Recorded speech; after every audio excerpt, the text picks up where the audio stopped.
retrouver dans votre magazine l'hebdo du parquet. Voici le sommaire. Fin de la mise en demeure du maire de Ziguinchor, Abdoulaye Baldé a fait face à la CREI lundi passé. Annonce du virus Ebola au Sénégal, le directeur de publication du quotidien La Tribune a fait face au juge jeudi dernier. Auteur du brûlot sur la gendarmerie, le colonel Abdoulaye Aziz Law en prison pour 30 jours.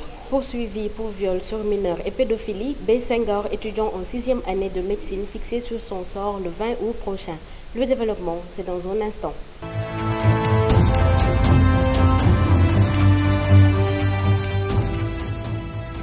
Mesdames et messieurs, bonjour. Mise en demeure depuis un mois par la Cour de répression de l'enrichissement illicite, Abdoulaye Baldé s'est déplacé lundi pour déposer sa réponse au niveau du greffe de la juridiction spéciale. Un dépôt de mémorandum qui s'est fait sous haute surveillance policière puisque tous les environs de la CREI ont été quadrillés. Après le dépôt, le maire de Ziguinchor a assuré qu'il a fourni toutes les preuves concernant son patrimoine. Marie-Pierre Bedga revient sur les faits. Un mois après la mise en demeure du procureur spécial près de la Cour de répression de l'enrichissement illicite CREI, Alioune Ndao, le maire de Ziguinchor a apporté la preuve sur son patrimoine estimé à 5 milliards de francs CFA. Il s'est déplacé lundi au siège de la CREI pour déposer la justification de la fortune qui lui est attribuée. Dès les premières heures de la matinée, un impressionnant dispositif sécuritaire a été mis en place par les policiers. Devant le complexe SICAP qui abrite les locaux de la CREI sur l'avenue Cheikh Anta Diop, 2 pick-up sont positionnés à l'arrêt-car. Un arrêt hors d'usage toute la matinée car un policier faisait signe de la main à tous les chauffeurs d'avancer et de ne pas s'y arrêter pour éviter tout regroupement devant la CREI. Sur toute l'avenue, les policiers vêtus de tenues anti-émeutes, casques anti-projectiles sur la tête, veillent au grain des deux côtés. Les journalistes qui ont tenté de se mettre devant les locaux de la CREI sur l'avenue Cheikh Anta Diop ont été invités à vider les lieux par les forces de l'ordre qui ne voulaient même pas voir une ombre devant elles. Quelques partisans du maire de Ziguinchor qui ont voulu manifester leur soutien à leur leader ont été priés de circuler. Et face à la détermination des forces de l'ordre qui étaient prêtes à disperser toute tentative de manifestation par la violence légitime, les camarades de Pape Mamaye Djokou, responsables des jeunes de l'UCS, ont battu en retraite. Ces derniers n'ont pas arrêté de rouspéter, assimilant ces convocations adressées à leur leader à une tentative d'intimidation et à une persécution d'un adversaire politique. C'est dans ce contexte qu'arrive le maire de Ziguinchor dans un 4x4 noir avec un cortège de 4 véhicules. Il s'engouffre dans les locaux de la CREI à 11h52 pour nous ressortir quelques minutes plus tard. Entre-temps, en plus des militants de l'Union centriste du Sénégal et de quelques notables de la région sud, Idrissa Seck, Pape Sambou, Toussaint Manga de l'UJTL, entre autres, ont fait le déplacement devant la CREI pour soutenir Abdoulaye Baldé. Ce dernier, tout de blanc vêtu, est sorti assez relax après le dépôt de ses preuves. Il a salué les militants et amis qui se sont déplacés pour venir lui témoigner leur soutien. J'ai déposé mon dossier au niveau du greffe de la Cour.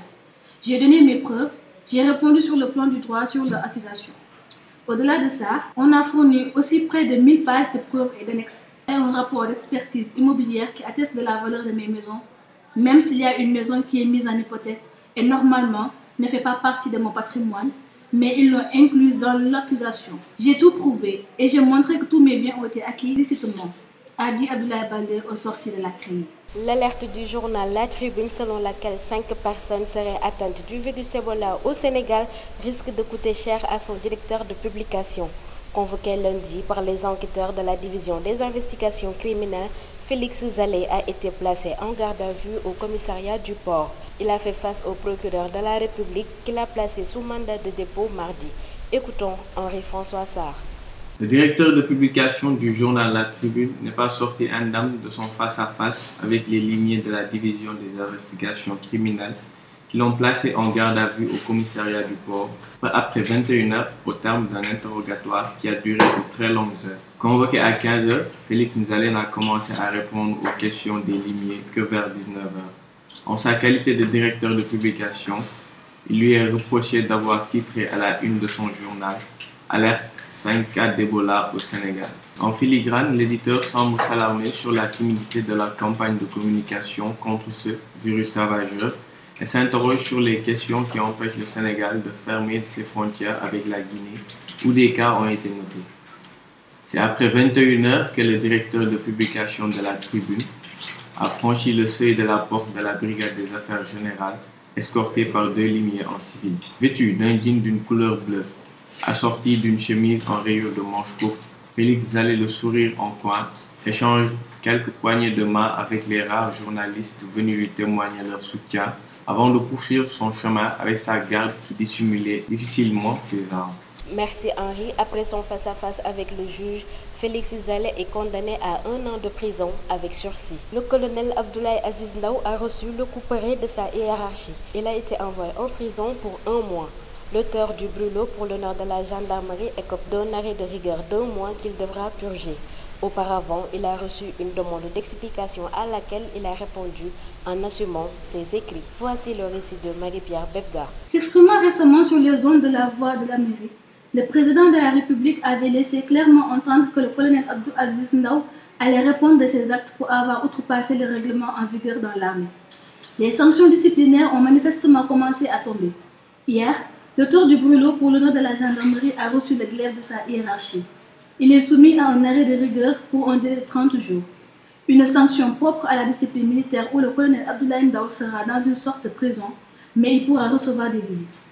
S'il lui a été infligé cette sanction, c'est que l'accusateur de l'ancien haut commandant de la gendarmerie avait auparavant reçu une demande d'explication.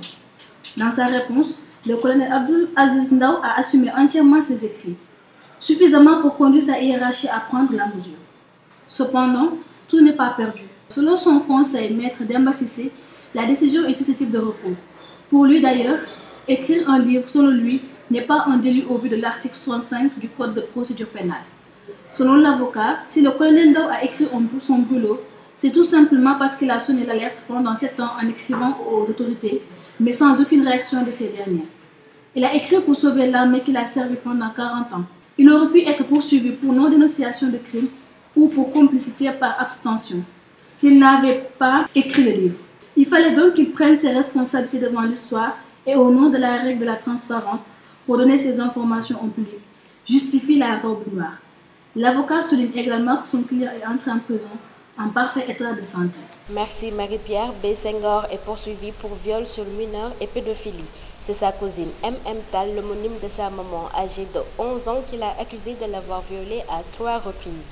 M.M. Tal, élève en classe de CM2, vit avec son homonyme à Amo 4 depuis le décès de son père sur volonté de ce dernier. Écoutons ma femme Gueye Thiam. Devant la barre, la petite déclare « B. Senghor m'a violée à 3 reprises. La première fois, c'était en 2012 et j'avais 9 ans. Il m'a trouvée sur la terrasse en train de faire la vaisselle. Il m'a pris de force, a attaché ma bouche avec un morceau avant de me traîner jusqu'à la chambre pour me violer. Les faits se sont répétés 1 an après, c'est-à-dire en 2013, et c'est toujours avec le même processus. La dernière en date remonte au mois de janvier, c'est-à-dire en 2014. Ma tante l'a même surpris sur moi, puisque je ne vis pas avec ma mère. J'ai essayé de lui en parler plusieurs fois, mais à chaque fois, elle m'ordonnant de me taire pour ne pas prendre les habitudes d'une personne racontard. Des accusations que B. Senghor a niées tout simplement. Il soutient qu'il n'a jamais entretenu des rapports sexuels avec sa cousine. Leur relation se limite juste à la surveillance afin qu'elle ait de bons résultats à l'école. Il estime que ces accusations sont juste des machinations montées de toutes pièces contre sa personne. Citée comme témoin, la dame M.M. Tal, homonyme de la petite Balai d'un revers de main, les propos tenus par sa nièce. Elle déclare « M.M. Tal m'a une fois révélé qu'elle a été violée par El Tal, son oncle paternel qui ne jouit pas de toutes ses facultés lorsqu'elle était chez sa grand-mère aux HLM pour passer le week-end. Comme elle était en pleine préparation pour les examens d'entrée en 6e, j'ai jugé nécessaire d'attendre qu'elle termine d'abord pour en parler à sa maman et l'amener voir un médecin. Aussi, je voulais prendre le temps de bien vérifier cette information puisque la petite a l'habitude de mentir. Les avocats de la défense, dans leur plaidoirie, ont signalé le fait que le certificat médical présenté par la partie civile fait état d'une lésion ancienne de l'humain. La petite, dans sa déposition, a déclaré qu'elle n'a pas saigné lors du premier viol et qu'après son bourreau est terminé, elle est allée continuer à faire la vaisselle, ce qui a soulevé la polémique. Après le défilé de plusieurs témoins du côté de la partie civile comme de la défense, le procureur a requis 10 ans d'emprisonnement à l'endroit de B. Senghor. Tandis que là, les avocats de la défense demandent une relaxe pure et simple à l'endroit de B. Senghor. La partie civile, quant à elle, réclame la somme de 2 millions de francs CFA en titre de dommages et intérêts. Le délibéré est attendu le 20 août prochain. Merci Mame Fama. En plus bref, la gendarmerie de la Foire a mis la main lundi sur 640 kg de chanvre indien. La saisie a eu lieu à la plage de Yoff. La drogue contenue dans 12 sacs a été dissimulée dans une pirogue dont le propriétaire est activement recherché par la gendarmerie. Une enquête a été ouverte. C'était le mot met fin à votre magazine. Merci de nous avoir suivis. Rendez-vous la semaine prochaine pour un autre numéro. D'ici là, l'info continue sur www.gfm.sn.